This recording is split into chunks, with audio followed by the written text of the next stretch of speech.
Good morning, everyone. I hope you're doing well this morning. Out here it is cold and snowy, and oh my goodness, it's a little too early for all of that business for me, but winter has come.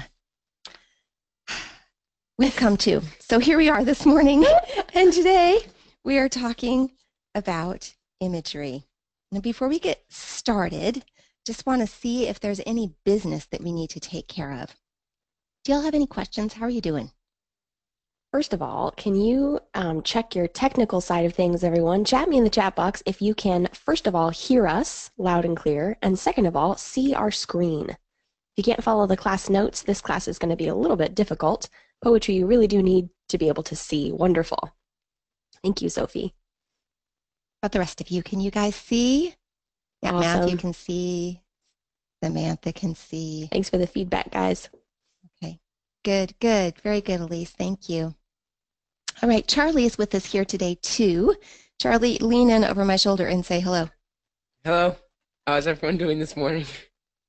A bit early, isn't it? Charlie's my youngest, and so he's here taking the class with us this year. And he doesn't get his own mic because the studio is not equipped for 3, so he gets to share mine. Okay. So if there are no questions of the business nature, then we should probably jump in because we have a lot of poems to read today. I'm excited about it. So this class 3, is poems as verbal objects, images and ideas. Images and ideas. So we're going to start out by asking the question, what is imagery? I wonder if anybody already knows what imagery is. Can you give me a good definition of imagery? What's imagery? Nobody knows. Well, what do you think? Y'all speak English. What's an image? Have you heard the word in other contexts? Maybe you've never heard the word in the context of poetry. Elise says, something that brings a picture to your mind. Okay. All right, good. Something that brings a picture to your mind. Exactly. Sometimes we talk about images in the context of photography, right? And we talk, the photographer, my photographer friend always talks about, not, I've taken a lot of pictures, but I took a lot of images today, is what he says. And actually, that's exactly what we mean when we use the word in the context of poetry.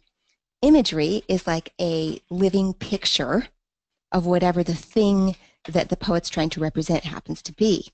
Rather than just describing that thing, he wants to present the thing to his reader, to the mind's eye of the reader. Okay, that sounds pretty cool. How do we do it, right? It's an image presents the thing rather than just describing it. It's sort of an evocative word picture. And poets use this imagery to make abstract ideas much more concrete. Because when you think about poetry, poets are talking about big ideas. Most of those big ideas are really abstract. I don't know if we talked about this before, but if we did, it'll be a review. That word abstract comes from a Latin word tractare. It's spelled T-R-A-C-T-A-R-E. And incidentally, it's the word from which we derive our word tractor, right? What's a tractor do? It pulls things away, right? And literally in Latin, the word tractare means pulling away from. So an abstraction represents a pulling of language away from its concrete embodiment in an image. So when we talk about something being very abstract, we mean that the concept itself has been separated from its tangible, visual substance in some way. It's disembodied. Does that make sense? So an image essentially puts those abstract ideas back in their bodies. It embodies an abstract idea. Pretty cool, right? Mm-hmm. It's this union of image and idea that actually create the impact of a poem. Cool. Pretty cool. So a picture without a related thought is just as lifeless as a disembodied idea. So a definition of imagery goes beyond just the simple word picture to include some sort of reference to the senses and to stimulate or associate those with some sort of larger idea. So it's a vivid word picture that embodies an idea or a feeling. Does that make sense? And, you know, to go back to my photographer friend, he says that the very best pictures aren't just images that happen to be pretty, but that they are connected in some way to a universal thought. Like, for example, aging, right? Or youthful joy, or matrimony, the idea of marriage, married love, whatever the actual subject matter of the photograph is, it should be connected, or it should be representative. It should add to the conversation, photographically speaking, of whatever the subject matter partakes of in terms of the world of ideas. Same thing with our poetry, okay? Whatever the image is, it should be connected and related to the larger conversation that the subject matter of the poem references, okay? Okay, now the ancient poets used imagery, and let's just take a look at a couple of their uses of imagery. We're going to start with Sappho, who's a 7th century Greek poet, a woman, and she says this: "In gold sandals, dawn like a thief fell upon me." Very short. "In gold sandals, dawn like a thief fell upon me."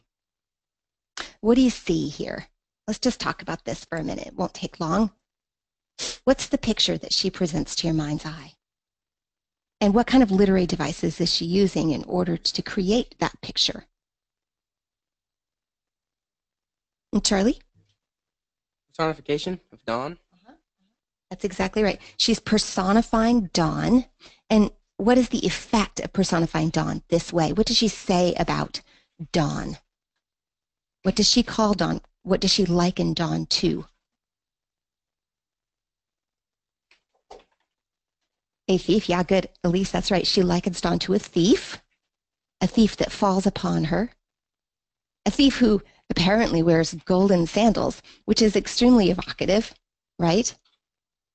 Dawn comes with the golden tips of her feet, right? There's that golden color right on the horizon line. Yes, it's beautiful. But what is the effect of this word picture? What's the effect of dawn's coming? What is she trying to communicate to us? What do you think? Well, the implication is kind of negative, right? Dawn is a thief. It's robbing her of something. Yes, what is it robbing her of? Sleep? Maybe? Maybe of sleep? Of peace?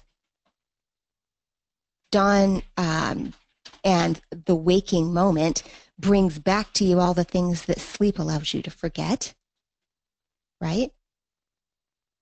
And it falls upon her. It's a very violent image, isn't it? It's sudden. It's unexpected. And you can see a kind of brilliance there. Maybe it's even participating in a conversation about time and the nature of time, right?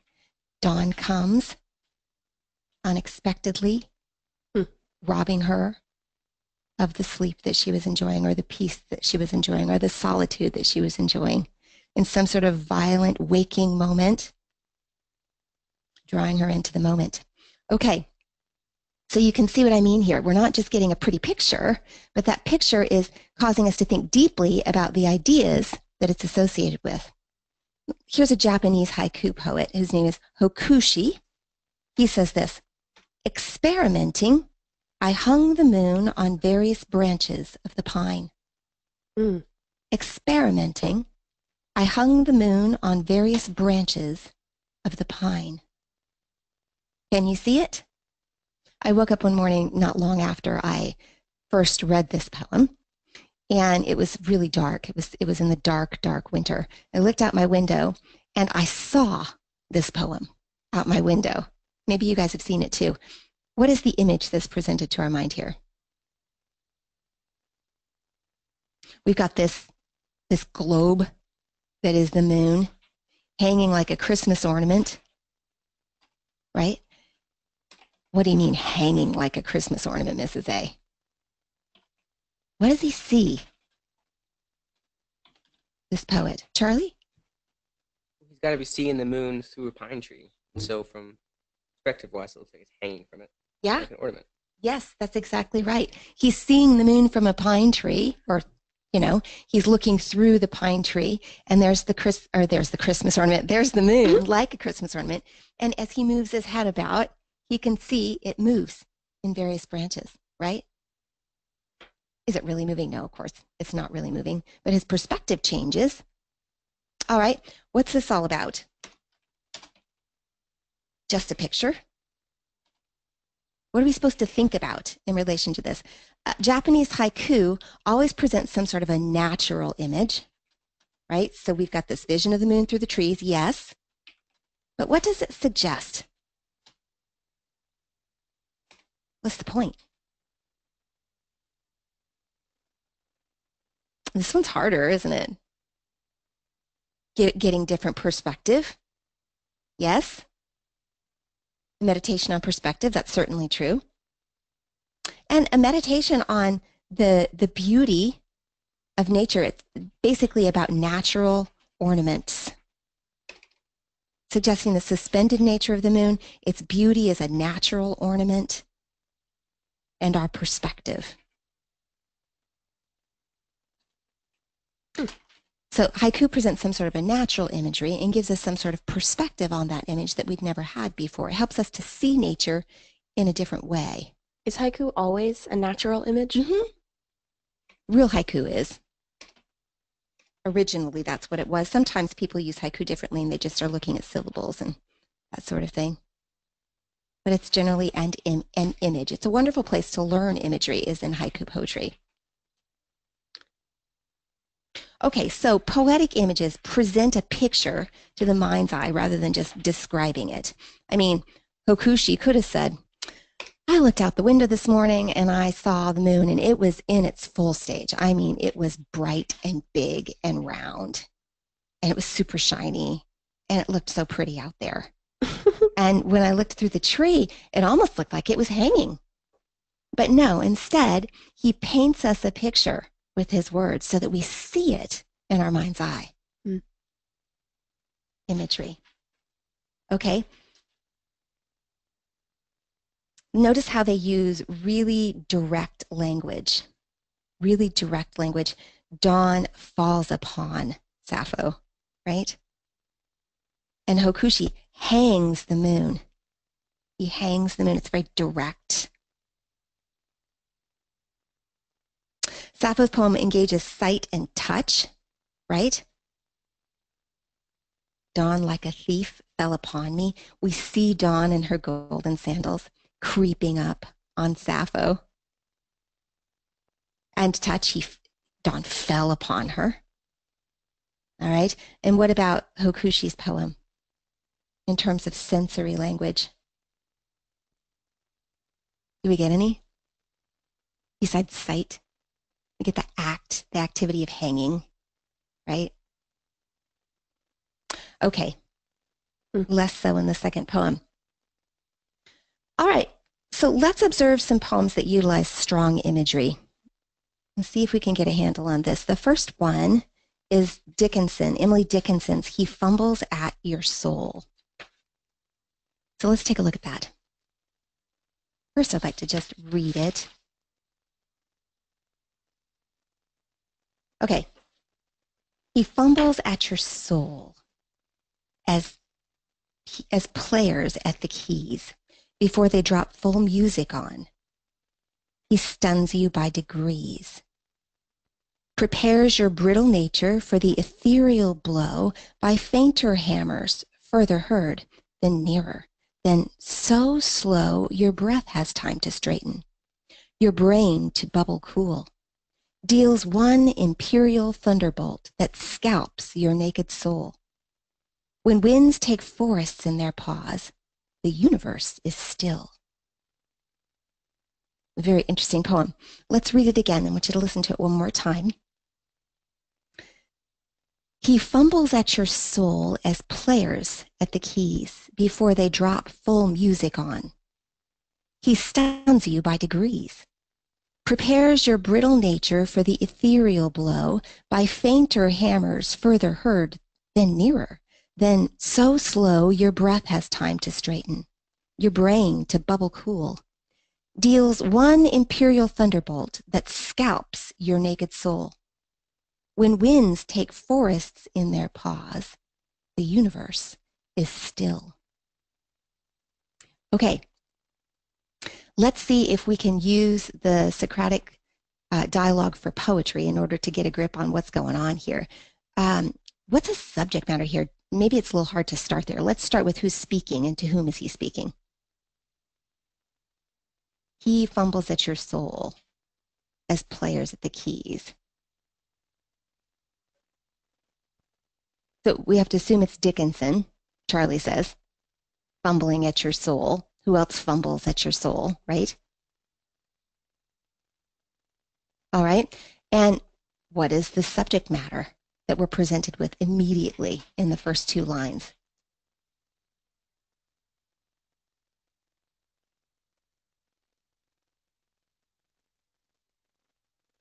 The divine he. What is he doing? He fumbles at your soul as players at the keys. She's given us a metaphor here, right? Or a simile, because we've got the as. What is the divine he like or as here? Just comparing God to something. The Like divine a pianist? Yeah, he's like a musician. He's like a pianist sitting at the piano, at the keys, fumbling along. Have you ever seen a pianist sit down to play? And before they really start playing, they just sort of warm up. She pictures God this way at your soul. So he's fumbling at your soul as a player at the keys before they drop full music on. He stuns you by degrees. That's a really strong verb that she gives us there. He stuns you by degrees. What do you think she means by that? Charlie? When you're talking about a pianist, Right into the mic, hon.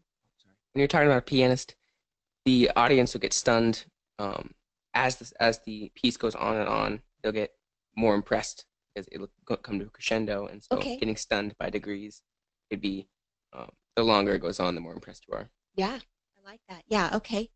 Did you guys hear that? So Charlie says that when you're listening to a pianist play, initially they're warming up, but the more they play, the more they get into their piece and perform it, the more dramatic it is, and the more you sit up and pay attention.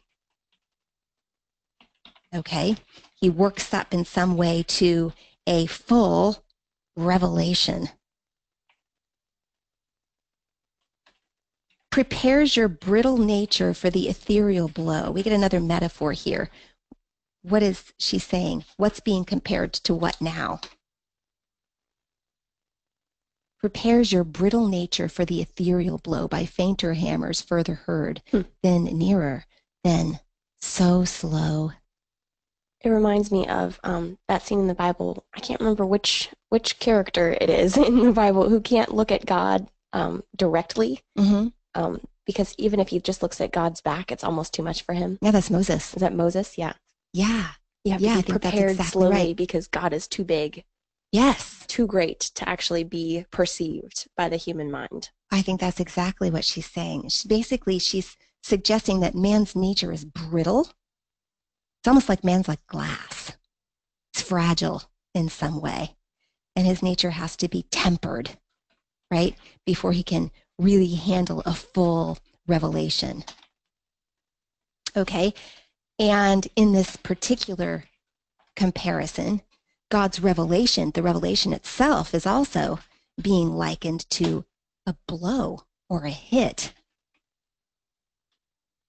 So indirectly, God then is being compared to the one who gives blows or hits, almost like Thor with his mighty hammer, right? Boom, boom, boom. I kind of get that image in my mind. So he fumbles at your soul as players at the keys. God's like a pianist. Before they drop full music on, he stuns you by degrees. He works you up to a full revelation. Prepares your brittle nature, because you're sort of like glass, for the ethereal blow. The ethereal blow. By fainter hammers. Why ethereal, by the way? What is ethereal? Heavenly, right? Yeah. Some sort of a heavenly blow. By fainter hammers further heard. So little hammers, distant hammers. What can she mean by that? What are those fainter hammers further heard? And what is this ethereal blow that we're working up to?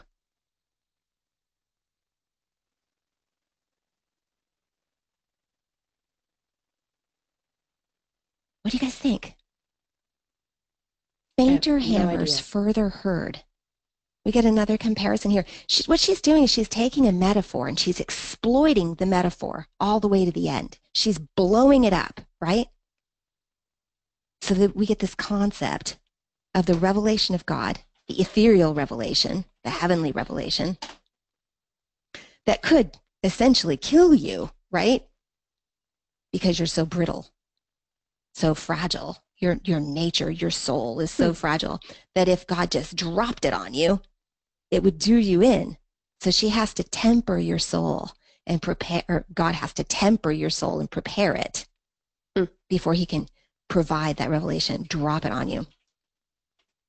And he does it with fainter hammers further heard. Maybe other men's experiences, other men's encounters with the divine, so that your soul becomes associated with the heavenly things and with the player himself, with God. Prepares your brittle nature for the ethereal blow by fainter hammers further heard, then nearer, then so slow your breath has time to straighten, your brain to bubble cool. What about this? Breath, brain, bubble. She uses a lot of alliteration here. She talks about breath straightening and brains bubbling cool. What's the effect of this imagery? What's the effect there, guys?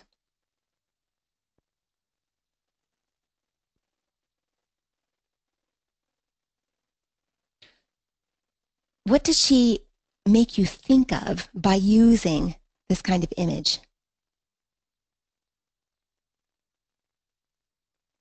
What does she reference when she says your breath straightens, your brain bubbles cool? Your senses, right? Definitely your senses. It's sensory language. And what does it represent? A bubbling brain or crooked breath. When would your breath be crooked or ragged? When would it be? What would cause your breath to be crooked or ragged? Have you ever had crooked, ragged breath? Has your brain ever bubbled? I have no idea what she means by that one. Well, doesn't it imply some sort of deep, passionate emotion? And passionate, not like romantic, but terrifying, right? Extreme duress. Maybe even dramatic fear, right? Incredible pressure. My breath gets ragged when I run, like in a nightmarish dream when I'm running away from something, right? My breath is ragged. I have ragged breathing. And my brain bubbles when I've got too much input and I'm on overload. My brain is bubbling. I'm overexcited in some way. So these are images that kind of call up very intense emotion. And she says that her breath has had time to straighten. So the emotion of the revelation is calming. She's calming. The brain bubbles cool. Everything cools down. You're not hot. Deals one imperial thunderbolt. Now we're talking thunderbolts. That goes along with Thor, Zeus, all those kinds of things, right? The divine imagery, casting down thunderbolts from heaven. But the thunderbolt is also associated in a more cliche sort of a way. It's not like Emily to use a cliche, but here it is with what? A thunderbolt. What's the cliche that thunderbolt is usually associated with? You guys know? Maybe it's not such a cliche after all. Like Revelation, like, aha, thunderbolt. It's a eureka moment, right? He deals one imperial thunderbolt that scalps your naked soul. Now that soul that he fumbled at the beginning is scalped. Another image, another violent image, right? What does it mean to scalp something? To uncover it in some way? If hair is a covering, what does it do? If you scalp a person, you uncover so that you can see the inside of the person, right? Well, if you think about it, though, you got to think about her image. What is she saying? It scalps your naked soul. It singes the hair off you, this revelation does in some way, right? And then she ends. When winds take forests in their paws, the universe is still. She leaves us with one more image. When winds take forests, is this a change of subject? No, Charlie, why not? Tell me. Maybe she's personifying God. Maybe God is the wind and we are the forest. Wind takes forest in their paws, so God would be taking paws. The universe stands still. That's what I thought initially too. Then the verse about stunning you by degrees makes more sense. Why? Why does it make more sense? If you take literal degrees, he's stunning you with cold winds. You know, the actual by degrees he stuns you. So kind of connects the image of him being the wind in the forest in their paws. And then also the brittle nature. When things get cold, they get brittle. That might be kind of like a parallel image been developing. Okay, that's an interesting idea. I like that. What is the literary device that she uses here in that last couplet? When winds take forests in their paws, the universe is still. What literary device is she using to create this image? You guys know? Does it count as personification? Because it's not really person qualities that she's giving to the wind. Well, she's giving him lifelike qualities, though. She's making him an animal, right? The wind is like an animal that takes the forest in its paws. And what kind of action does that call up in your mind? What do you see when you talk about the wind taking the forest in its paws? Well, you see the trees blowing from side to side, kind of like a kitten playing with yarn or something. Yeah, you can see it. It's, well, maybe a kitten playing with yarn, or maybe more of a beast of prey seizing the forest, right? Pouncing on the forest. It might be even a stronger image than the kitten. When the wind takes the forest in its paws, the universe is still. Look at the contradiction there. Because the image at first calls up the movement of the trees, the wind really moving the trees, seizing the trees. And stillness is the opposite of what that conjures up in the mind's eye. So there's a little bit of irony or contradiction here, paradox that she draws out. So the winds are like animals with paws. What is she saying? It sounds like a change of subject, but it can't be, because in some way this is supposed to resolve the subject of God, taking our soul in hand, working us up to this ethereal revelation, the final thunderbolt. How are the last two lines a summary of everything that she's been saying? What is it that she's been trying to communicate to us? about how God works in man. What is she trying to say here?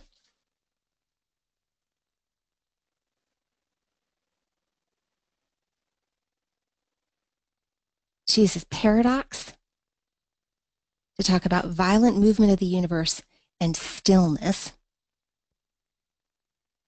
Somehow violence causes stillness. The question to ask here is, what is behind the images? We've seen a lot of images. She's presented us with a lot of images.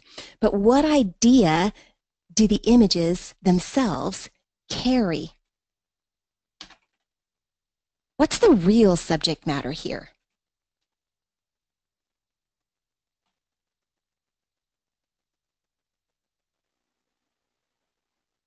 What's the figurative meaning underneath all of these pictures that she's given to us? Well, didn't we mention it already? The revelation of the human soul of God himself. The revelation of God himself to the human soul. Yeah. And what is the revelation of God, according to the poet? Well, it's communicated in a natural image. So maybe some kind of general revelation is what she's talking about. Okay. Seeing the hand of God in the natural world around her. So she sees this image of the wind playing with the trees, and she is affected in her soul by it and understands something about the nature of God because of that. Yeah, I think you're exactly right. What does she understand about the nature of God from looking at all of these images and from the way that God woos her or tempers her or comes to her? What is he like? What is this God like that is providing revelation of himself through the natural world and through the experiences of other men in it? What does her soul learn of God?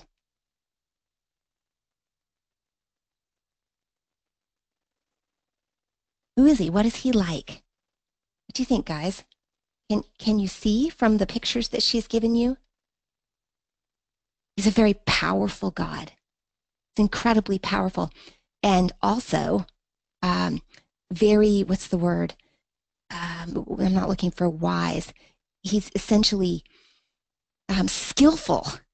That first image she gives us of the pianist, fumbling at the soul as a player at the keys before they drop full music on. Incredibly skillful in the way he works up to you, right? And incredibly powerful. It's like power, incredible power harnessed.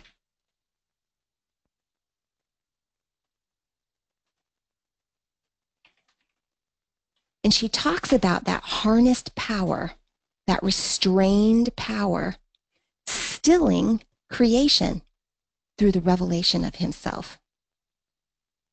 This is really the figurative idea behind all of those images. She's talking about the nature of God and his dealings with men. Okay, let's look at the next poem. Let's take a look at Herrick's poem. And I love to hear Megan read this one, so I get to be quiet on this one. Will you read for me, please? Sure. Upon Julia's clothes. When as in silks my Julia goes, then methinks how sweetly flows that liquefaction of her clothes. Next, when I cast mine eyes and see that brave vibration each way free, oh, how that glittering taketh me. Robert Herrick. Beautiful. I love how he makes up words in that poem. I do too. The word liquefaction. Liquefaction. What That is is liquefaction? not a thing, everyone, but doesn't it draw such a beautiful picture in your mind? Liquefaction. Actually, when you look that word up, you do get a definition. Do you know what the dictionary definition of liquefaction is? Having to do with liquid? It's a process that generates liquid from a solid or a gas. And why does he use it here to talk about clothes and Julia in her movement? Well, it describes silk. The movement of silk is almost like water. It's so fluid, right? Yes. What is the nature of the word? It's kind of onomatopoetic. You guys know that word? Onomatopoeia? They're sound words like buzz and crackle. that actually present, they're almost like images by themselves, right? The word itself represents the thing. It sounds like the thing that it is. Liquefaction sounds like this melting. I think Herrick uses it because it's mellifluous. Do you guys know that word? You are on a roll. I'm on a roll, kind of, sort of. I can't say them this morning, but mellifluous. What's mellifluous mean? It means musical, mellifluous. And it's an extremely mellifluous word, that word liquefaction. As a matter of fact, sound is everything in this particular poem, isn't it? Listen again. When as in silks my Julia goes, then methinks how sweetly flows that liquefaction of her clothes. It's all sounds. As a matter of fact, he asks you to use your ears to see. Hear to see. It's very interesting. How else does he enjoin your ear? Look at the literary devices that he uses. What do you see? What kind of literary devices does he use to evoke the image of Julia walking along in her silks? When as in silks my Julia goes, then methinks how sweetly flows that liquefaction of her clothes. Yes, Charlie, good. He says sibilance. What's sibilance? You guys know that word? It's the repeated S sound, right? Yes, yes. So each line ends in an S. It does. And internally, there are lots of S's too, right? That repetition of the final consonant, and also we get it at the beginning of silks, right? That S over and over again, sibilance. What else do you see? Next, when I cast mine eyes and see, more S's, that brave vibration each way free, oh, how that glittering taketh me. In addition to S's, what else do you hear in repetition? In the next stanza, you mean? Mm-hmm. What do you hear? Well, there's a rhyme sound. Yeah, like Sophie said, the E sound is really relevant in that second stanza. Good. See, free, me. Good. What else? And interestingly enough, we got that same kind of end rhyme in the first stanza, goes, flows, close, right? Mm-hmm. We've got end rhymes. What about that T that's repeated in the second stanza? Right? We've got that final T consonant called consonants. Next, that glittering taketh, lots of T's, lots of S's. We've got some internal vowel sounds, right? In addition to the end rhyme, we've got clothes, flows, brave vibration, those A sounds, brave vibration, way, taketh, lots of A's, internal vowels. And then when as and then, when, then, those E's. So he uses all of these sounds to create an image that is full of mellifluosity, that kind of liquefaction, that melting, lots of soft sounds. And it generates this beautiful image that he has in his mind's eyes. Now, when we think about that word liquefaction, that melting image, right? Why does he use it? Obviously for sound. It adds to the sound. But it's onomatopoetic. Why does he use it? What does it do for him? What does it do for the image? You can see a melting. What's melting in this particular poem? Charlie, what? The dress is melting. Her clothes are melting. Is that all that's melting? Look at the last line. Oh, how that glittering taketh me. He's melting, right? The image is having an effect on him, and he's trying to make sure that it has an effect on you, the reader, too, right?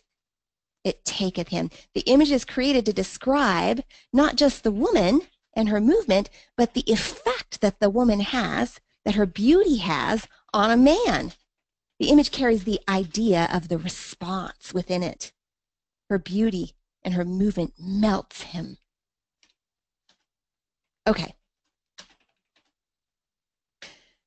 Let's look at Shelley's sonnet and trace this idea of imagery a little bit more. You guys maybe have heard this one before. I hope you have. We'll take a look at this. This is our second sonnet of the day. We didn't mention it, but when we were reading Emily Dickinson, we were looking at a sonnet there too, right? A variation on a Petrarchan sonnet. Can I read this one? Because you made me memorize it as a small child. Oh, absolutely. I love it when you do. I think I might still have it memorized, actually. Can you do it from memory? I'd love to see it. Do you guys memorize poetry? Pretend I poetry? have it memorized. Let me just tell you something. Let me interject before you do. Memorize poetry. Honestly, memorize poetry. I'd love to add it. We should add it to the class. The extra credit if you guys memorize poetry. Here's why. Because once you've got it in there, it never leaves you. And you've got a poem in your pocket everywhere you go, right? The thing about poetry is it presents a vision of the world in some way. And it helps you to see the world and the natural images that it produces with a new eye, right? So for example, Gerard Manley Hopkins, God's Grandeur or Pied Beauty or one of those beautiful poems. If you haven't read them, go read them. They helped me to see things in the natural world in a way that I never would have thought of seeing them before. And now, sometimes when I'm driving over the ridge and I look down into the valley, I see things that Hopkins showed me with his poetry. And I think in poetic forms now. What a gift. What a gift that is. So memorize poetry and take it with you everywhere you go. And it will provide you with hours and hours of delight and insight. Okay, Megan, let's see if you can do it from memory. Close your eyes. No, absolutely not. Nope, I didn't review. I just am remembering it. I mean, I think I know a little bit of it. Okay, let's see if you can do it. I met a traveler from an antique land who said, 2 vast and trunkless legs of stone stand in the desert. Near them, on the sand, half sunk, a shattered visage lies, whose frown and wrinkled lip and sneer of cold command tell that its sculptor well those passions read, which yet survive, stamped on these lifeless things, the hand that mocked them, and the heart that fed. And on the pedestal these words appear, My name is Ozymandias, King of Kings. Look on my works, ye mighty, and despair. Nothing beside remains. Round the decay of that colossal wreck, boundless and bare, the lone and level sands stretch far away. Not bad. Not bad at all. I had to look every once in a while. You did very well. Okay, let's talk about this. So, who is speaking and what is his subject matter? Who's the speaker? I'd love it if some of you raised your hands, if you're able to. I'd like to hear your mellifluous voices this morning, on this fine day.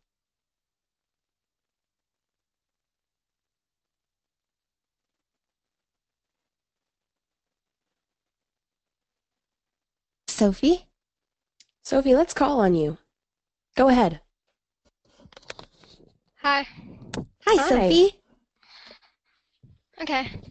I don't see anything that does not say that the speaker is the author, so I'll assume that.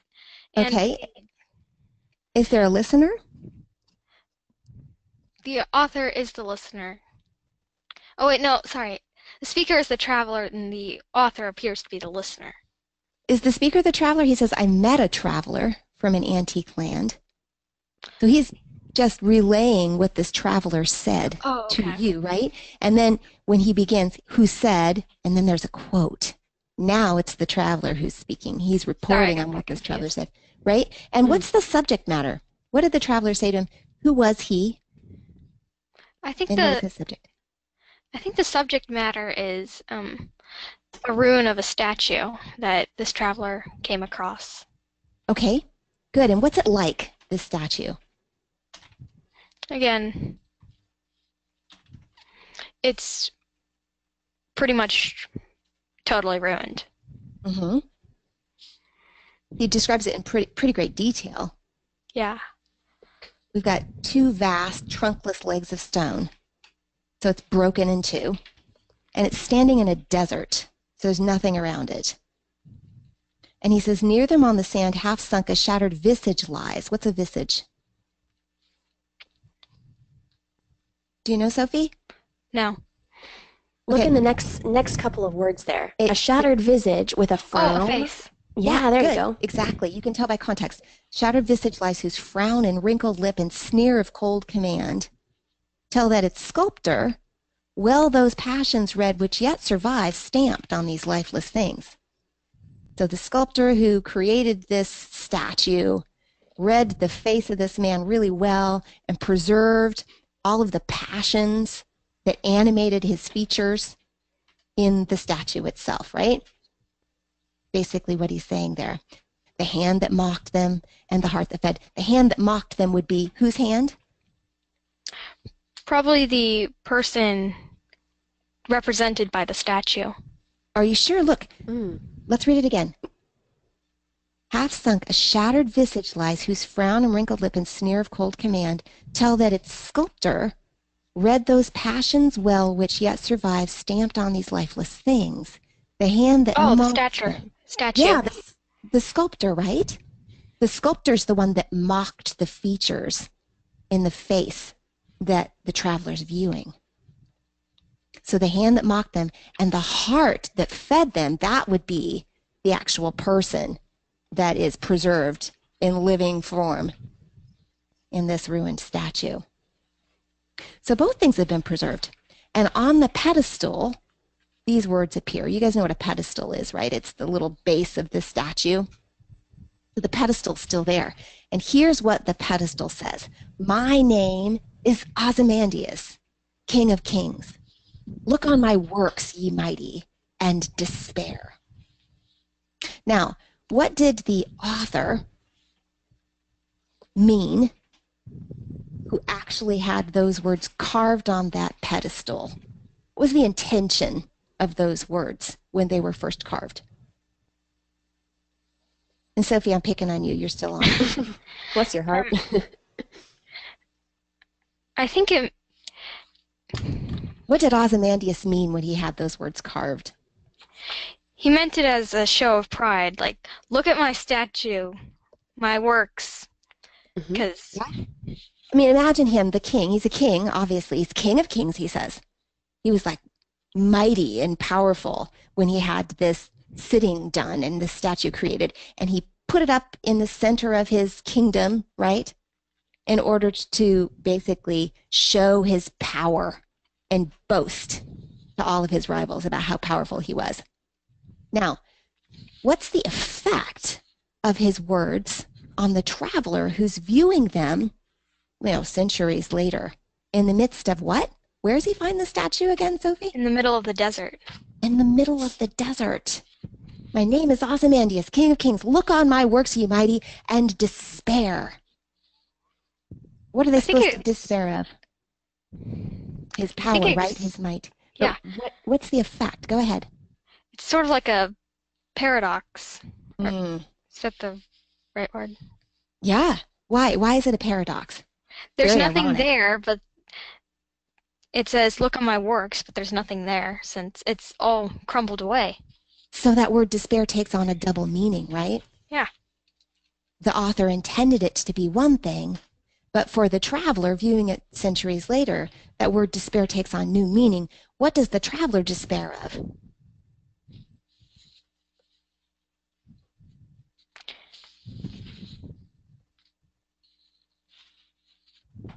What does he despair of? Just imagine if this guy, Ozymandias, really was the King of Kings, and he had the world by the tail when he had this thing erected. And you can tell it because of his frown and wrinkled lip and sneer of cold command preserved in the lifeless statue that's now lying in ruins, surrounded by nothing but sand.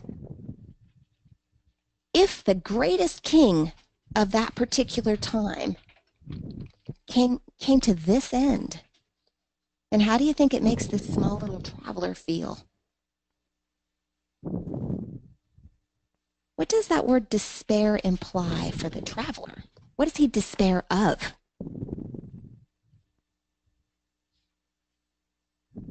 You think maybe mortality? Or the futility of human power? Or the futility of human achievement? Listen how it ends. Nothing beside remains. Round the decay of that colossal wreck, boundless and bare, the lone and level sands stretch far away. Nothing but sand as far as the eye can see. Nothing that remains of that incredible kingdom that Ozymandias claims to have built. Nothing remains. This is dramatic irony, because the intended meaning of the author's words who commissioned and sculpted the statue and their implied meaning, right, which go much further, we know more as readers than the original author of the statement meant, than Ozymandias meant. This is dramatic irony. And it's used here really artistically in order to make a point about the finitude of man, the futility of his works in the, in the course of time. So the big idea is time, mortality, death, and the despair that it brings to man. This is a sonnet. I mentioned that. Let's take a look at the rhyme scheme. We've got land, stone, sand, frown. So A, B, command, A. Red, things, fed. So C, D, C. Appear, the new rhyme, E. Kings, D. Kings and things rhyme, right? Despair, that's a near rhyme with appear, despair. So we'll give that an E. Decay is a new rhyme, that's F. Bear rhymes with despair. And then we've got away. You've gone much too fast for me to follow you, I'm afraid. Okay. So land, stone, sand, frown, command. So stone and frown are close rhymes, like a slant rhyme, right? So we've got A, B, A. Red is a new rhyme. Red, things, fed. So C, D, C. Appear, there's a new rhyme. E. Kings, D. Despair, that's a slant rhyme with appear. So that's E. Decay, F. Bear is rhyming with despair. So we can go with E there. And away, rhyming with decay again, so that F. So we got kind of an interlocking rhyme scheme, is what you can see here, which is unusual for a sonnet form. It kind of pushes towards a Spenserian sonnet. I think it's the Spenserian sonnet named after Spenser, who was a poet, 1600s, is that right, Megan? My times might be off there a little bit. Anyway, It's named after Spenser, Edmund Spenser, who wrote The Faerie Queene. And it's an interlocking rhyme scheme. And it's not a straight Spenserian sonnet. The Spenserian sonnet varies just a little bit. Let's see. Did I write it down?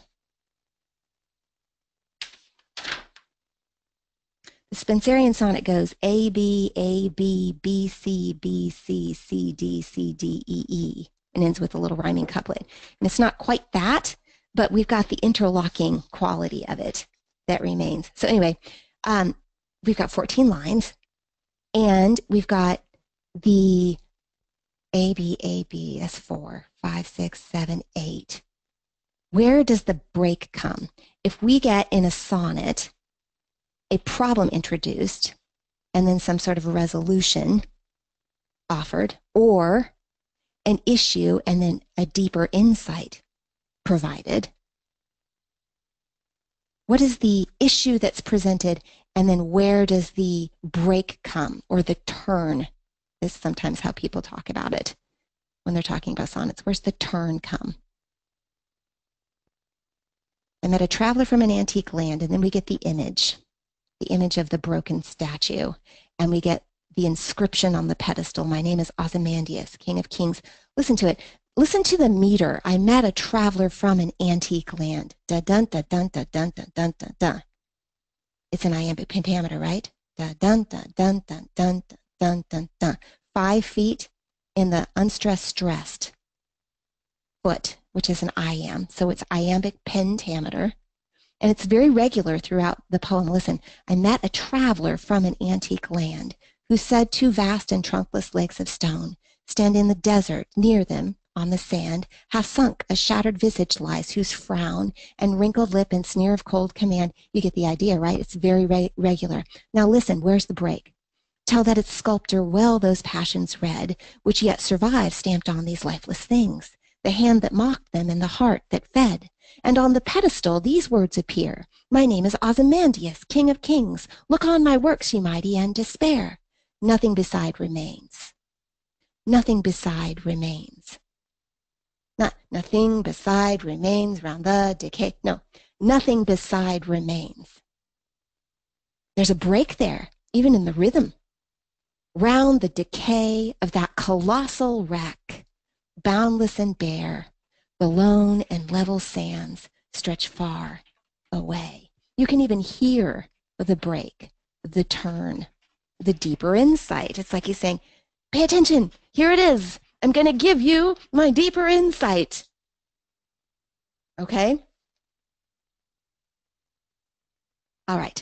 So the image that he gives you here allows him to use the device of irony to convey the deeper idea of despair because of time, its passage, mortality, the futility of man's great works, and all of those kinds of things. And this is what the traveler and the poet brings to you. Are you following me? Mm-hmm. Does this make sense? Okay, good. I don't want to go too fast, but I don't want to belabor it either. Let's move on then to William's poem. A little more modern, the poem, The Red Wheelbarrow. Pretty short. Okay. Short should never be confused with shallow. Let's take a look at this particular poem. So much depends upon a red wheelbarrow, glazed with rainwater beside the white chickens. So much depends upon a red wheelbarrow, glazed with rainwater beside the white chickens. Okay, basically a statement. If we put a capital letter at the beginning and period at the end, we've got just a simple statement, right? Mm-hmm. But look at the first line, so much depends.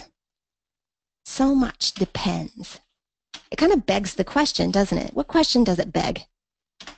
Well, what depends? What depends? What depends upon this image he gives you? What is the image? We got this red barrow, wheelbarrow, glazed with rainwater, apparently after rain, beside these little white chickens. What kind of an image is this? Barrow, water, chickens. Notice these are the words he wants us to basically linger on. The barrow, the water, the chickens. What are these things associated with? A farm? Yeah, it's kind of an agricultural image, isn't it? A rural image. Okay. Now let's talk about those intermediate lines. Why is the wheelbarrow red? Why is it a red? Why does so much depend on a red wheelbarrow? What does that word red do for you? What does it add to the wheelbarrow? And what is a wheelbarrow?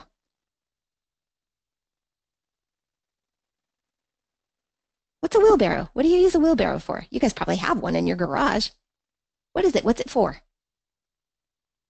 What's it do? Carries stuff. It carries stuff. It carries a load, right? It carries a load. And it's a red wheelbarrow. Would it be different if it were a white wheelbarrow? Does that change the effect of the image? Isn't a red wheelbarrow just kind of a classic American image? Okay, good. It produces that image of tradition. I like that. That's nice. Also, the word red, the color red, always carries with it some sort of energy, right? It's a very energetic color. Strength, power, determination, grit. All of these kinds of things kind of go along with that image of the red wheelbarrow. And it does definitely tie into that view of Americana and tradition. So we've got this thing that carries a load that's full of energy and power and determination and tradition and grit and America. Why is it glazed? What does the word glazed mean? Why glazed? What does that evoke? Sophie, I like your association of red with iconic. That's nice. Why glazed? It's a very evocative word. It conjures up like glistening or shining. It's glazed with water. It's not wet or bedewed with water. It's glazed with water. It's shining, lustrous in some way. And why water? Think about it. I want you to think about this image because it's really easy to pass this over. Oh, that's a nice little image. A little farmyard Americana. How nice. Moving on. What about the water? Why is water significant? Why is that one of the words that shares its space with nothing? It's alone in the line. Why does he want your eye to light on water? What's the significance of water here? I don't want to make too much of this. I just want to see what's here.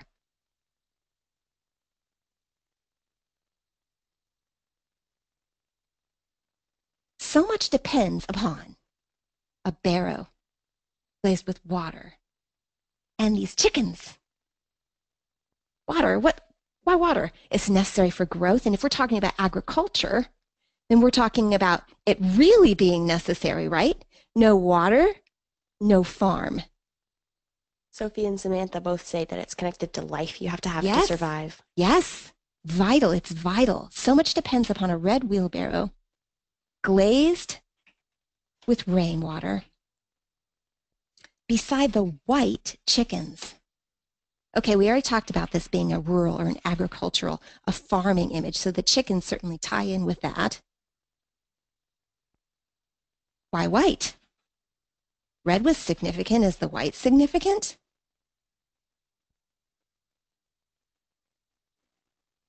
What does white evoke?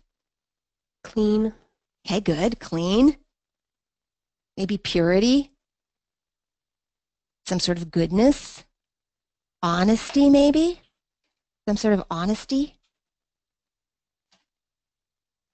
Some sort of virtue. Okay.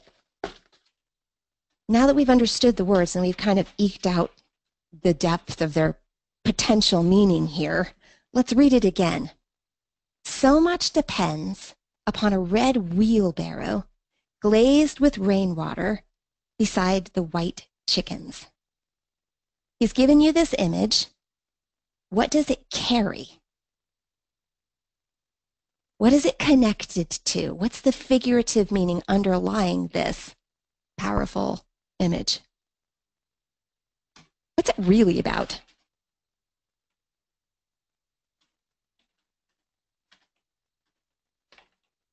The image carries the importance of the rural farm. So much depends on it, right? Could he be saying that it's really significant to live close to the land? Why? What depends on it? What depends on this rural farm?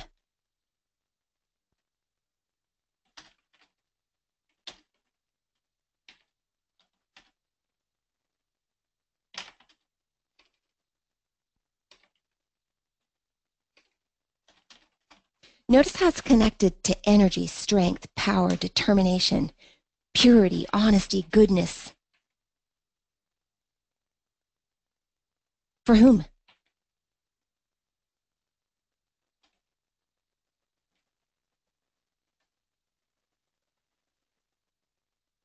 What depends upon this farm?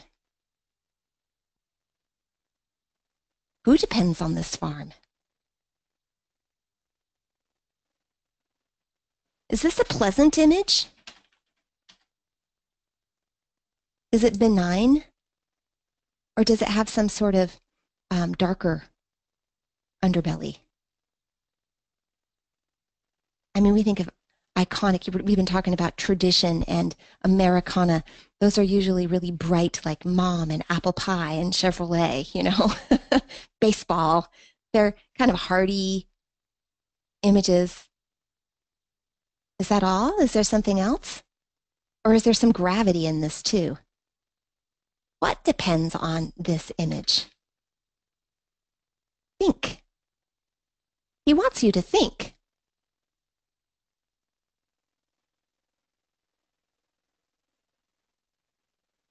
What do you think, guys? We've heard from Sophie. I haven't heard from Samantha or from Matthew, from Charlie. What do you guys think? What depends on this image? Charlie, you have an idea? I mean, I guess the life of the farm depends on this red wheelbarrow. Life. If he's painting a picture of life, then I guess everything works together in the farm. If one piece of the picture is missing, then it all collapses. Well, think bigger picture than that. I mean, here you have an Americana image, right? So an image of a nation depending on this one tiny agricultural scene, right? So in a sense, the farm is actually the rural agrarian setting is kind of the backbone, the energy, the sustenance of the entire nation. Or maybe it's representative. So it doesn't just depend for the individual. Because think about it, a farmer is hardworking, right? So perhaps that's a virtue that this author is extolling. That's typical America. Yes, you know? I think you're Here's exactly this kind right. of diligence. So much depends upon this kind of work ethic. So much depends upon this image right here of the farmer and what he contributes to the nation. Is that what you're going for? Well, I'm trying to figure out what the poet is going for, right? What is the poet going for? That's the question. He gives us this image. Why? And he tells us so much depends upon this image. Why? And I think you're right. When you start exploring that and asking that question with him, your mind starts working, right? You're right to think, okay, the farm, the backbone of the nation, the breadbasket of the nation, the backbone of the economy. Only in the fact that it produces food, economically speaking, because he uses these words that kind of, what about those white chickens? What about that red barrow? He uses these evocative words that are connected with vitality, strength, determination, virtue, honesty, right? There's something very honest about getting your living from the land, right? Food, not just the production of food, but also the production of character. So much depends not just on the agricultural output, but on the man who brings it to pass. And not just the man, but what about that rainwater? Where does that come from? Not the man. He gets that rainwater in there, which is sort of outside of man's control. And so much depends on that too, right? This is a really rich image that he gives to us. And when we ponder it, we are tempted, we have to agree with him that so much does depend upon these things, right? That rainwater, it's a threatening image in a sense. That's what I mean. There's a little darkness underneath this iconic picture of Americana because so much depends upon it, except it's not all within our control, right? So it talks about the subjectivity of the nation and the individual to the land, to nature. It evokes that man versus nature conflict, doesn't it? It's a really loaded image. Okay, so again, why do I give this poem to you when we're talking about imagery? Because whenever the poet gives us an image, we want to ask ourselves not just what is the image, but why is it there? What idea does the image itself carry? What idea is behind the image? Because remember, the poet is giving us an image to reconnect abstract ideas to concrete things. Okay? Okay, good. So let's look at some concrete poetry, because concrete poetry takes this idea of imagery a step further than the poems that we've looked at to date. You guys know what a concrete poem is? You guys ever read a concrete poem? Charlie has. What's a concrete poem, Charlie? Concrete poem is where the author arranges the words on the page to actually, he uses the words to paint a picture, not just with the content of what the words say, but actually like he'll arrange them so that they look like the object he's describing. Okay. So the words are arranged on the page to create a visual image of whatever the subject of the poem actually happens to be. So for example, take a look at Shel Silverstein's nonsense poem, The Giraffe. Okay, you see it there? Let's see, it goes like this.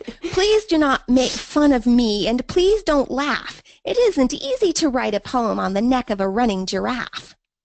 Okay, no deep meaning here. He's trying to entertain children, and it's funny, incredibly amusing. Okay, and it's all arranged so as to look like the neck of a giraffe. This is a concrete poem. Take a look at the next couple. These are by Paul Janesco and Chris Rashko, and I would highly recommend the book that they came out of called A Poke in the Eye. And there's a second one, a follow-up one called A Kick in the Head, and they're awesome books of concrete poems. Take a look at these two.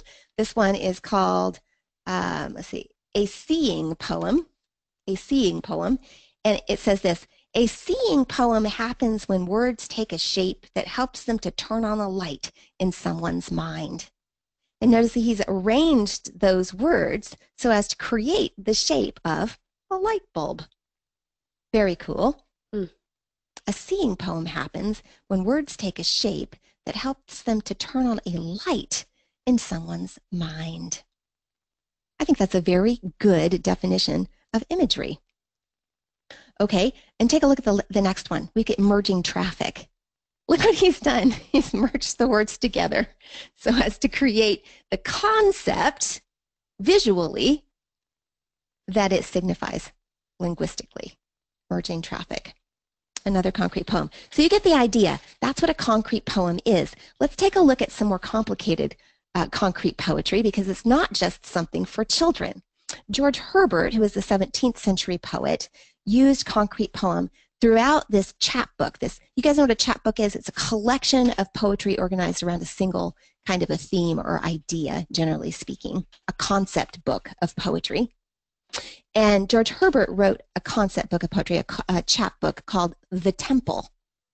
And every single poem within the temple, the collection, had something to do with either the parts of a church building or the activities that take place within the church building, or the kind of theology or sermons that are preached within a church building. Okay, so all of the theology of the church are contained within this particular chapbook. It's very interesting. He was actually a priest himself, a country priest, and a Christian, and his chapbook, The Temple, is incredibly interesting to read, full of theology.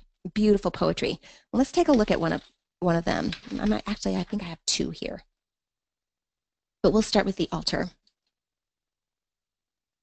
A broken altar, Lord, thy servant rears, made of a heart and cemented with tears, whose parts are as thy hand did frame. No workman's tool hath touched the same. A heart alone is such a stone as nothing but thy power doth cut. Wherefore each part of my hard heart meets in this frame to praise thy name, that if I chance to hold my peace, these stones to praise thee may not cease. O let thy blessed sacrifice be mine, and sanctify this altar to be thine. Okay, so notice we've got the subject of the poem, the altar, and the words of the poem themselves arranged in order to evoke the image of an altar. Okay? And the first thing that you notice, what's the first thing that you notice when you look at this poem, apart from the fact that it's arranged so that the words actually create the shape of an altar?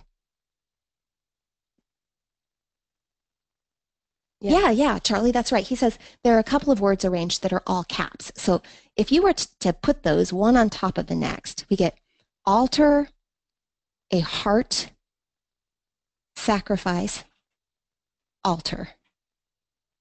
And if you just stacked those one on top of the other, nice. Altar, a heart, sacrifice, altar. You basically get a little mini, if we were to put those, like if we centered those, for example. Can you center them, Meg? 1 second. She's working hard over there with Microsoft Word. Hey, there you go. Look, you get a miniature of the overall poem in terms of the concrete nature of the poem. You get a second little altar, right? All right. It's an abbreviated altar. And it sort of cuts to the heart of the poem, if I can use that word. All right, so who's speaking in this particular poem? Obviously, the poet. It's always the poet speaking in one way or another. But who is he in the course of this particular poem? He's a servant. Okay, he's a servant. A broken altar, Lord, thy servant rears, made of a heart and cemented with tears. What's the literal subject matter that he directs your attention as a reader to in the first lines of the poem? Okay, it's a broken altar. But he tells us it's a broken altar made of a heart that's pasted together with tears. Right? There's no mortar, there are tears holding it together. So this is an unusual altar, right? The heart is an altar, and it's a broken heart put together with tears or contrition, maybe. And who is it that this penitent servant is addressing? Who's the implied listener? Not implied, declared, right? Declared. He's a declared listener. It's Lord. the Lord, right? So we've got a servant offering the Lord an altar made out of his heart, and it's a penitent, broken heart. And he says, whose parts are as thy hand did frame. God, you made my heart. No workman's tool has touched the same. No human hand has touched it. You made it. Now he's going to basically meditate on the heart. This internal part is a meditation on the heart. He says, a heart alone is such a stone, as nothing but thy power doth cut. What's he likening the heart to here? Stone. Yeah, and he's not just saying it's like a stone. He's saying it is a stone.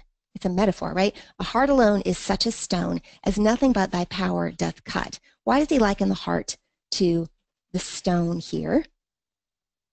What element of stones does he communicate or liken the heart to? It's hardness. It's hardness. It's hard. Wherefore each part of my hard heart meets in this frame to praise thy name. Each part of my hard heart meets in this frame to praise thy name. So remember, he's told us that the altar that he's rearing to God is a broken heart. It's a hard heart. It's been cut by God and put back together with his contrition and his tears. And the result is that the frame, right, holds all these things together. These things come together in this frame to praise God's name. He says that if I chance to hold my peace, these stones to praise thee may not cease. If I chance to hold my peace, these stones to praise thee may not cease. That the altar itself will praise him. By the way, this is an allusion. Mm-hmm. You guys catch the allusion? What's he alluding to here? To the Psalms, right? Yeah, what Psalms? Where the stones will praise him. Yeah, absolutely. The natural image, all of the created world praises the name of God, even without tongues. Yes, that's exactly right. There are multiple verses that he could be alluding to here. let's see, Luke 19:40. It talks about Jesus' triumphal entry into Jerusalem before the crucifixion. He says, Jesus speaks to the Pharisees who come to him and tell him, remember, it's Palm Friday, right? And all of the children of Israel line the streets as Jesus comes in on the white colt, and they're praising him. They're saying, Hosanna in the highest, blessed is he who comes in the name of the Lord. And they're throwing these palm fronds down to line his way. And the Pharisees say, make them shut up. This is a horrible thing. This is blasphemous.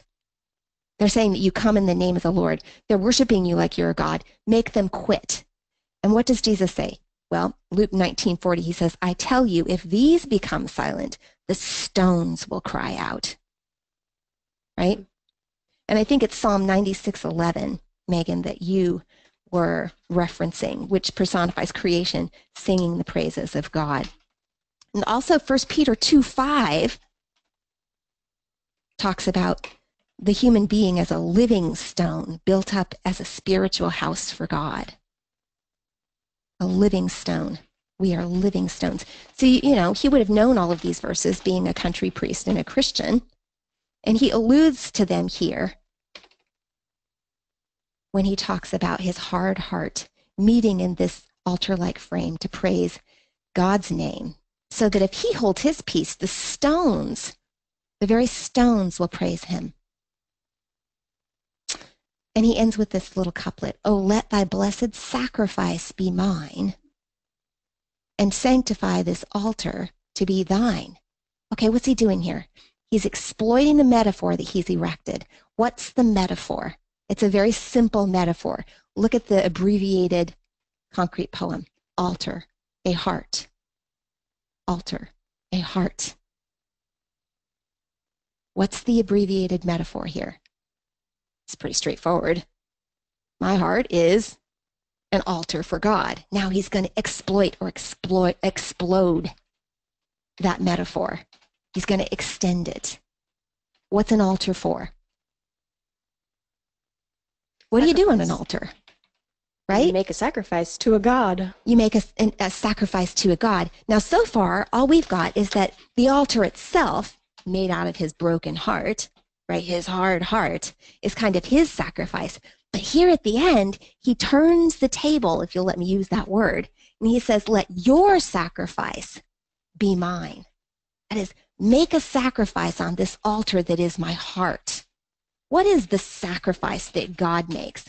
Who is the sacrifice? Christ. There's another allusion here, right? You got to know a little something about Christianity to read this poem with any kind of understanding because of all the allusions. Christ is the living sacrifice. He is the lamb slain from the foundations of the world. That's what the scriptures teach. And Herbert would have known this. And so he is essentially suggesting that God would come and take that sacrifice himself, his perfect son, the lamb slain from the foundations of the world, and offer it on his heart. So, okay, this evokes a lot of Old Testament imagery because in the Old Testament period, there was a sacrificial system in which the high priest would regularly make sacrifice to atone for the sins of the people. He would take a perfect lamb up on the altar, slit its throat, and the blood offering, would appease God, would atone for the sins of the community and justify them before God, right? Well, Christ is the final sacrifice according to the teachings of Christianity. He was that perfect lamb. He was the ultimate sacrifice, and he marked the end of the sacrificial system. So Herbert evokes that. He evokes that theology, and he says, let Christ, the blessed sacrifice, be mine. That is, let his blood cover my heart and sanctify, that is, set it apart, make it holy, sanctify this altar, my heart, to be yours. Beautiful. Okay. What's the effect? The image gives us not only the picture of the altar, but also the sense of the sacrifice. It's costly, it's emotional. There's a breaking, a yielding. It's difficult for him to offer this heart up to God. And he finishes the image with the image of that chief cornerstone, that sacrifice that is Jesus. Jesus, the sacrificed one, to complete his own sacrifice and make it acceptable, the yielding of his own heart. And that tiny little concrete poem made of the words in all caps basically summarize altar, a heart, sacrifice, altar. Preserves that concept for us in brief. The next poem also is Herbert. It's a poem called Easter Wings. It's probably his most famous poem. And Meg, would you mind flipping so that they can see it, how it's printed on a page in its original publication? By the way, Herbert's poems were published after his death. But this is how it was printed in the original publication. So you can see it looks like wings on the page. You'd actually have to turn the page in order to read it. So when they print it now, they print it right side up. But you kind of lose the image when you print it that way. So I wanted you to see it this way first. Okay, so if you can scroll back down, we'll read it. Easter Wings. Would anybody like to volunteer to read this aloud to us? Do any of you want to try your hand? Oh, Samantha, I saw your hand flash. No? No one is brave? Charlie is saying, I'll do it, I'll do it. Matthew says, not me, I'm sick. Oh, poor Matthew. I hope you feel better. Charlie, you want to try it? Sure. Okay. We're going to give Charlie the mic and let him read it. Charlie, get nice and close. You've been a little far away today. I mean, do you have the not on the so I can see it?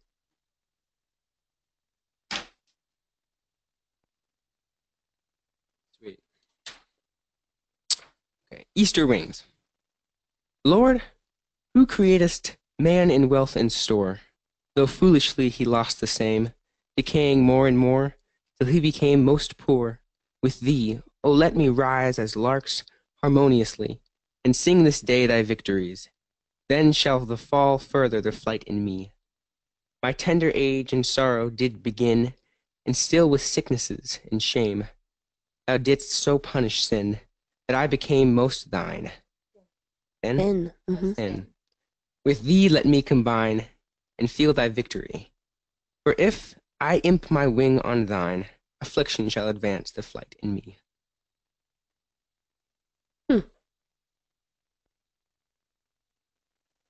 Okay. We get a theologically profound image here. Let's read it one more time. I think it's always a good idea to read every poem at least twice before we start to try to understand it. We'll read it one more time. Easter Wings.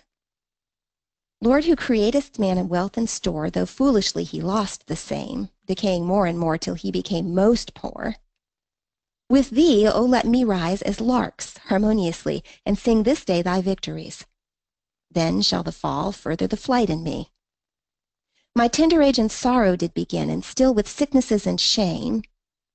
Thou didst so punish sin that I became most thin. With thee let me combine, and feel thy victory. For if I imp my wing on thine, affliction shall advance the flight in me. All right, what is Herbert talking about here? He is addressing someone in this particular poem. Who is he addressing? Right off the bat. We get it, it's in the first word. He's addressing the Lord, right? Lord, he says. Lord, who createst man in wealth and store. You created man in wealth and store. You're the Lord who created man. What does he mean in wealth and store? Lord, who createdst man in wealth and store, though foolishly he lost the same. What do you think he means by that? God created man in wealth and store. Created man in his perfect state with everything he needed. Yeah, he created man perfect. Because Full. then in the next line, though foolishly he, man, lost the same. Yep. So a reference to the fall. Good, a reference to the fall, decaying more and more till he became most poor. Notice how the text becomes what man became as a result of the fall. It begins rich, full, and it narrows. It becomes thin.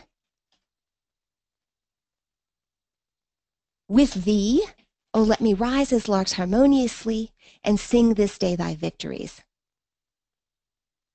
So man, created in its perfection, loses that perfection, he alludes to the fall, and becomes poor, poverty-stricken. Poverty-stricken, not just in terms of wealth, not so much wealth, but in terms of spiritual wealth. He becomes spiritually depraved. He has a poverty of soul. And he's addressing God, right? He says, Lord, you created man this way, but with thee, oh, let me rise as larks harmoniously and sing today your victories. What day? What's today? Which day is he talking about here? Well, he says, with thee, oh, let me rise. So if God is rising, what day does God rise? And look at the title of the poem. Easter wings. It's Easter, right? Let me rise with you today, Easter Sunday. Just like the birds, harmoniously, that is singing your victories. What is the victory of the resurrection that he alludes to here? What was the victory of Christ accomplished in the resurrection? Does anyone know? Again, we've got a Christian cleric, a preacher, a priest, writing this poem in order to articulate some principles of the faith. And he's talking today about the resurrection in this particular poem. What was the effect of the resurrection? Do you guys know? It's really cool. The effect of the resurrection was eternal life for man. The dying of Christ satisfied the wrath of God. That is, Christ became sin. He who knew no sin became sin for us that we might become the righteousness of God. So the crucifixion of the perfect Lamb of God, slain from the foundations of the world, the crucifixion of Christ was the end of that system in the Old Testament of sacrifice, because the ultimate sacrifice had been made. Jesus, the man God, right? The dying God in his fulfillment, right? He lives a perfect life, dies for man's sin, and now rises again because death can't hold him in the grave, and brings with him all who died in him, theologically speaking, on the cross. That is, his resurrection promises the physical resurrection of man, all men who believe in him. So he says, let me rise as larks harmoniously and sing this day your victories.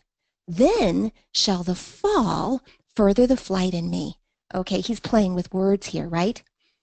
The fall furthering the flight. These are kind of opposites, contradictory terms. It creates a paradox.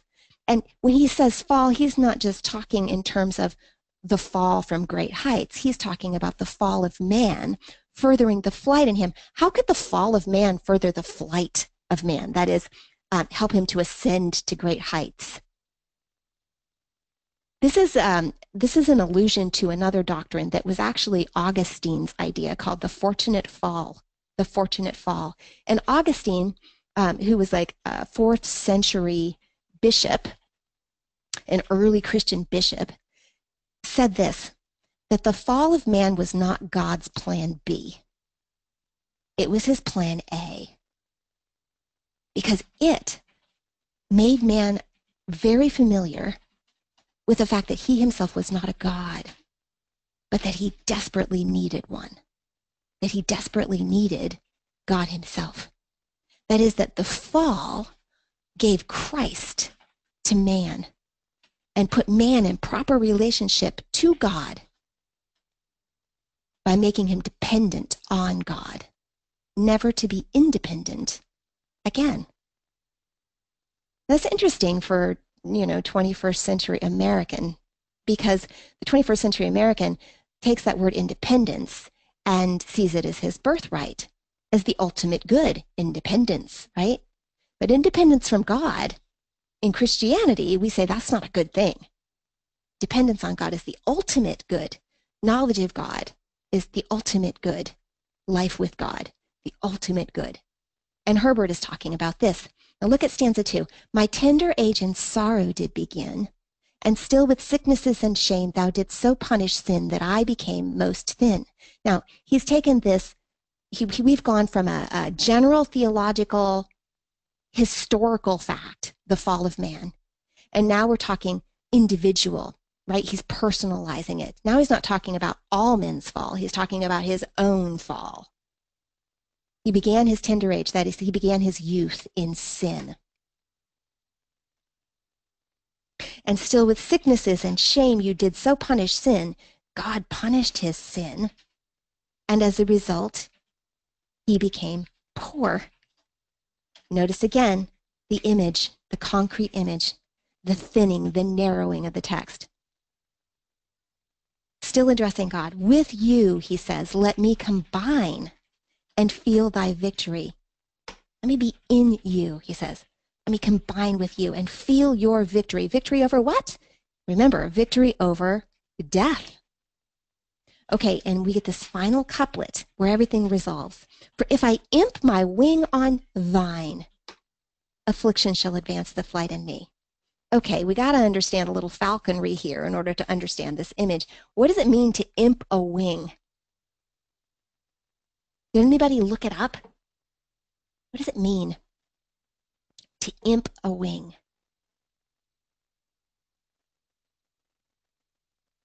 This is an example of how you can't really read with any kind of understanding unless you actually take the time to look up the words that you don't know, because they're pregnant, especially in a poem. I mean, this is true when you're reading anything, but in particular when you're reading poetry, because there's such an economy of language in a poem. Every word is so specifically, purposefully chosen that we can't omit any of them, or we do violence to the poem itself. To imp was a falconry term that essentially meant to mend the wing, like a broken wing, by grafting it with a feather from another bird to improve its flying capacity. So we can use the word graft synonymously with imp. To imp my wing on yours. What's he likening Christ to in this particular line, with this particular image?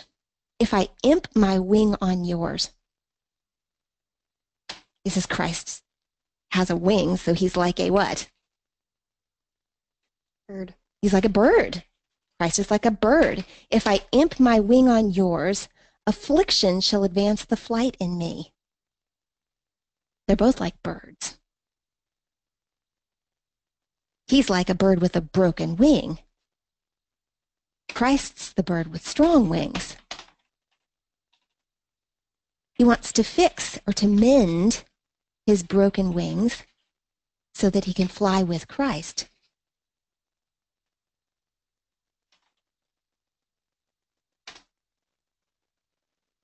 What is he really talking about here? Because you know, he's not really a bird, and Christ isn't really a bird. This is an image he's using to talk about something else. What's the figurative meaning of this last couplet? For if I imp my wing on yours, affliction shall advance the flight in me. Who can help me here? Somebody exploit this image for me. Somebody explain it.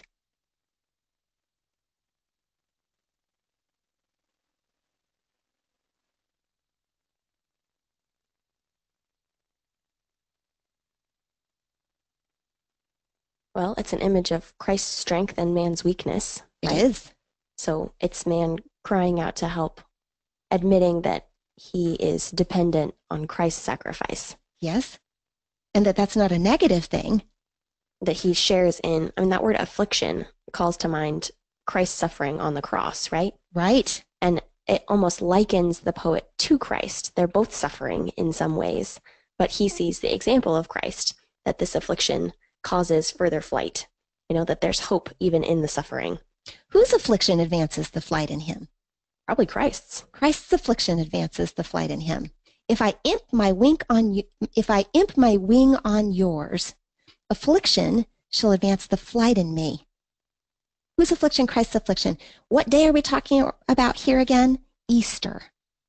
He's looking for Easter wings. That is, he's looking to be resurrected with Christ. We can't be resurrected with Christ unless we die in Christ. Figuratively speaking, unless Christ had us with him up there on the cross, we cannot hope to rise again with him. We have to die before we die, right? So he's basically referencing the crucifixion and the resurrection of Christ and talking about the boon it is to man, to fallen man, and to him in particular. And he's using this paradoxical image in order to talk about these things. His death brings about resurrection. Christ's death brings about resurrection. To lean on Christ's wings is to discover the truth of strength in weakness. Strength and weakness. Think about that. Christ's strongest act, what was it? Dying. Yeah. It is a paradox. It is a paradox. And he symbolizes the whole thing with his concrete imagery of the wings, referencing these last couple of lines. Beautiful. I hope that'll get you started in reading more of Hopkins' poetry. Not Hopkins. I'm sorry, not Hopkins. Herbert's. Thanks, Meg. Also Hopkins. Hopkins, too. Different poet. Hopkins has another one that also talks about Jesus as a hawk, a bird of prey, called the Windhover. You might want to go look that one up just for kicks and giggles. Okay, that gets us to the end of the material that I have for class today, which means we're done a little early. Yay! That's awesome. Do you guys have any questions before I send you out into the world to read poetry on your own this week? Was everything as clear as mud? Quick reminder, more on a logistical side of things, don't forget about your discussion posts in the Google Classroom. You will get one assigned to you due a week from today, I guess it is, and then one assigned to you 1 week after that. So keep your eye on the Google Classroom. You'll get an email whenever you're assigned something new. It's just an opportunity there in the Google Classroom to participate in conversations about poetry, even after our classes, because they're kind of infrequent. So we want you to have your finger in it at all times. It also gives you a chance to practice some of these things that we're talking about, asking these questions, reading these poems with some sort of understanding, and noticing the literary devices that the authors use in order to create their images and connect those images to greater abstract ideas. Okay, do you guys have questions about imagery? Clear as mud. No? Okay, then I'm going to dismiss you. I hope you guys have a great month. Before I see you again next time, we're going to be talking about metaphors and symbols, the poet's tools.